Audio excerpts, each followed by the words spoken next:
So I mean, I kind of listen to the guitar or something like that. So I can't really say, you know, I mean, if somebody plays a great guitar lick, then I'll... She conquered rock, country, mariachi, and opera with equal brilliance.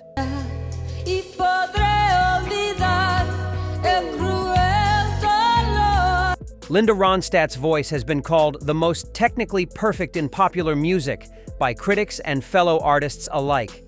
With over 100 million records sold worldwide and 11 Grammy Awards, she's one of the most successful female artists in music history. But Linda Ronstadt was never just about commercial success.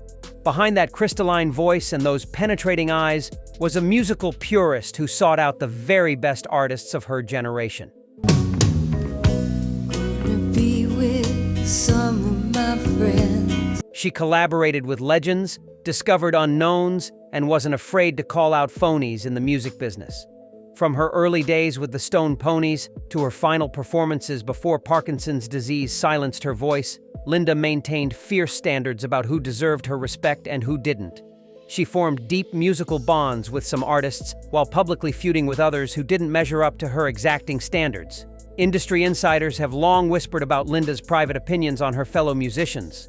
Now, through decades of interviews, backstage conversations, and studio stories, we can finally reveal the 6 artists who earned the respect and love of one of music's most discerning voices. Right, but your fans who come want to hear very often. I even get tired of the music from this century. You know, I like to have some music from another century immediately. These aren't just her biggest hits or most obvious influences. These are the musicians who Linda Ronstadt genuinely admired, learned from, and in some cases, fell deeply in love with.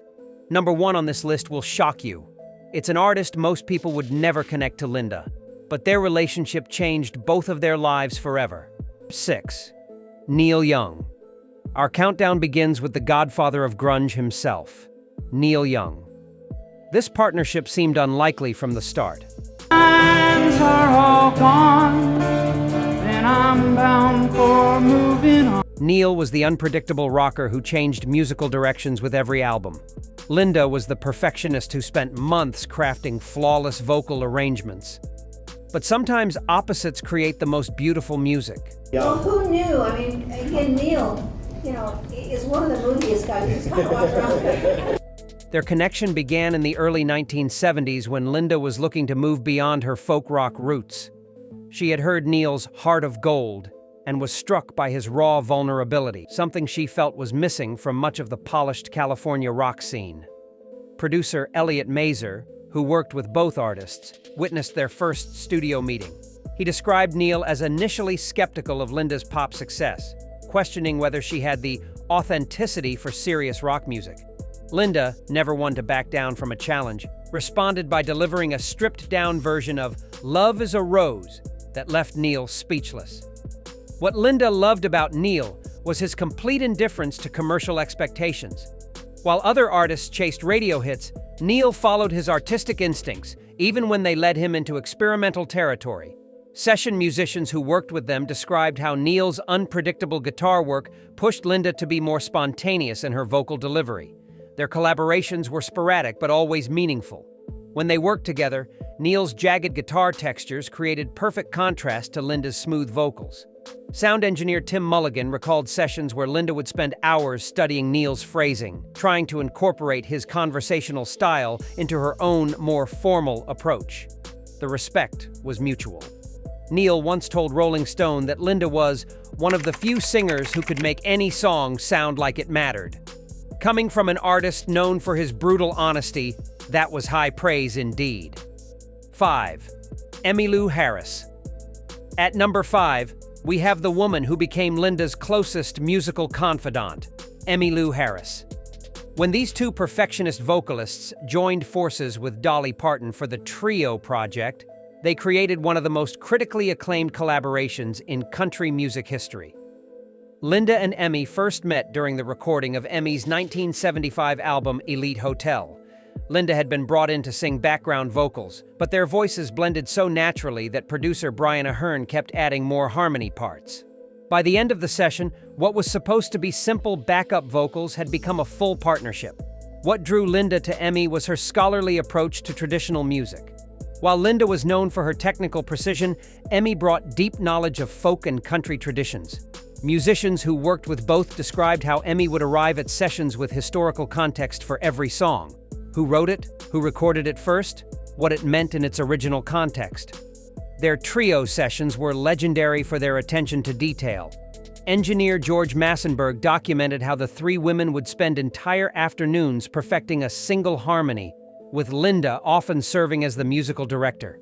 She would isolate each voice, analyze the blend, and restructure arrangements until they achieved what she called harmonic perfection. The personal friendship was just as important as the musical one. Industry insiders described how Linda and Emmy would spend hours discussing vocal technique, comparing notes on everything from breathing exercises to microphone placement.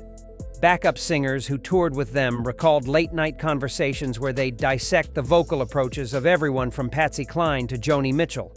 Linda once confided to a close friend that Emmy had taught her the difference between being technically perfect and being emotionally honest. That influence shows up in Linda's later work, where her vocals became more conversational and less formally structured. 4. Jackson Browne. Their relationship was one of the music industry's most intense and complicated love affairs, mixing personal passion with professional collaboration. When he and Linda first met at a Troubadour show in 1971, Linda was immediately drawn to his poetic lyrics and emotional honesty. Their romantic relationship began during the recording of Linda's 1974 album, Heart Like a Wheel. Producer Peter Asher watched their chemistry develop in the studio, noting how Jackson's presence seemed to unlock new emotional depths in Linda's voice. When she sang his song, I Thought I Was a Child, it became one of her most vulnerable performances. But Jackson also challenged Linda in ways that weren't always comfortable choices. He wanted her to use her platform for social commentary. She preferred to focus on pure musical expression. The personal relationship ended badly in 1976, but the musical respect remained. Linda continued to record Jackson's songs throughout her career, and he often cited her versions as definitive. Session players who worked with both artists noted that Linda's vocal approach became more conversational and less formally structured after her time with Jackson. Years later, Linda revealed to a journalist that Jackson had taught her that great songs aren't just about perfect notes, they're about perfect emotions. Number 3 sits the man whose voice made Linda Ronstadt question everything she thought she knew about singing, Aaron Neville. When these two powerhouse vocalists first collaborated in the late 1980s, Linda wasn't prepared for the vocal masterclass she was about to receive. And when I feel it near me, sometimes I see so clearly. Aaron's falsetto was legendary in R&B circles, but he was relatively unknown to mainstream audiences when Linda discovered his work. She had been exploring different musical styles, moving beyond her rock and country roots, when she heard Aaron's work with the Neville brothers. His ability to convey raw emotion through technical perfection immediately caught her attention. Their first meeting at a New Orleans recording studio was electric. Producer Daniel Lanois witnessed Aaron's initial skepticism about working with a pop star. But that changed the moment Linda opened her mouth to sing. Session musicians described how Aaron's expression shifted from polite interest to genuine amazement as Linda matched his vocal gymnastics note for note. What made their collaboration special was mutual respect and musical humility. While Linda was known for her perfectionist approach, Aaron brought a more spiritual dimension to their work. Backup singers who worked those sessions described how Aaron would talk about singing as a form of prayer, which influenced Linda's approach to emotional expression. Their duets became showcases for pure vocal artistry. When they performed together, neither artist tried to overshadow the other. Instead, they created intricate vocal conversations that highlighted both their technical abilities and emotional range. Music critics noted that Linda's vocals took on a more soulful quality after working with Aaron. Linda once told a music journalist that Aaron had shown her the difference between singing perfectly and singing with purpose. That lesson influenced her approach to every genre she tackled afterward, from mariachi to opera. Number 2. Dolly Parton. At number 2, we have the Rhinestone Queen herself, Dolly Parton. This choice might surprise those who only know Linda from her rock hits. but her collaboration with Dolly revealed a deep connection to traditional mountain music that ran through both their careers. Linda and Dolly first met through Emmylou Harris, who suggested they work together on what became the Trio project. Initially, Linda was skeptical about Dolly's pop image, questioning whether she had the authenticity for serious traditional music. Dolly, meanwhile, was concerned that Linda's technical perfectionism might clash with her more intuitive approach. Those concerns evaporated during their first recording session. Producer George Massenburg documented how Linda's respect for Dolly grew as she witnessed her songwriting process. While Linda was known for her interpretive skills, Dolly created songs from scratch, pulling melodies and lyrics from seemingly nowhere. What Linda came to love about Dolly was her complete lack of musical pretension. Despite her commercial success, Dolly remained deeply connected to her Appalachian roots. She could switch from pop production to stripped-down mountain music without missing a beat. Studio musicians who worked with both described how Dolly's presence loosened up Linda's typically rigid recording process. The Trio albums became critical darlings, earning Grammy wins and proving that traditional music could still find contemporary audiences.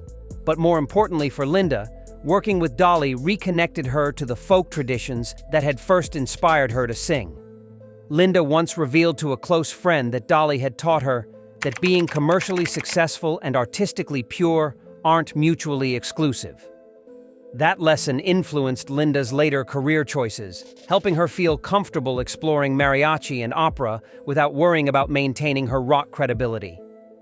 Number 1. Nelson Riddle. Our number 1 spot belongs to the most surprising and transformative relationship in Linda Ronstadt's career, her collaboration with legendary arranger Nelson Riddle. This partnership shocked the music world and proved that Linda's vocal abilities transcended any single genre. Nelson was already a legend when Linda approached him in 1983. He had arranged for Frank Sinatra, Ella Fitzgerald, and Nat King Cole, defining the sound of American popular music for decades. Linda was a rock star looking to explore the Great American Songbook, a move that industry insiders considered career suicide. Their first meeting was awkward. Nelson, then in his 60s, was skeptical about working with a rock singer. Linda, intimidated by his reputation, worried she wasn't sophisticated enough for his arrangements. But when they started working together, something magical happened. Music producer Peter Asher witnessed their early sessions and described how Nelson's orchestral arrangements revealed new dimensions in Linda's voice. Her rock training had given her power and range, but Nelson taught her subtlety and phrasing. He showed her how to inhabit a song rather than just sing it. The resulting albums, What's New, Lush Life, and For Sentimental Reasons, were critical and commercial successes that redefined Linda's career. But more importantly, they represented a masterclass in musical collaboration. Nelson pushed Linda to be more sophisticated. Linda brought fresh energy to Nelson's classic arrangements. Musicians who worked those sessions described a mutual admiration that grew with each recording. Nelson, known for his exacting standards, rarely praised singers publicly. But he made an exception for Linda, telling colleagues that she had the best natural voice of any singer I've ever worked with. Linda once said that Nelson had taught her that great music is timeless and great voices can sing anything. That confidence allowed her to later explore mariachi and opera with the same fearless approach she had brought to rock music. What do you think about Linda's surprising number 1 choice? Did Nelson Riddle's influence on her career shock you as much as it shocked the music world? Let us know in the comments below, and don't forget to like and subscribe for more deep dives into music's greatest collaborations.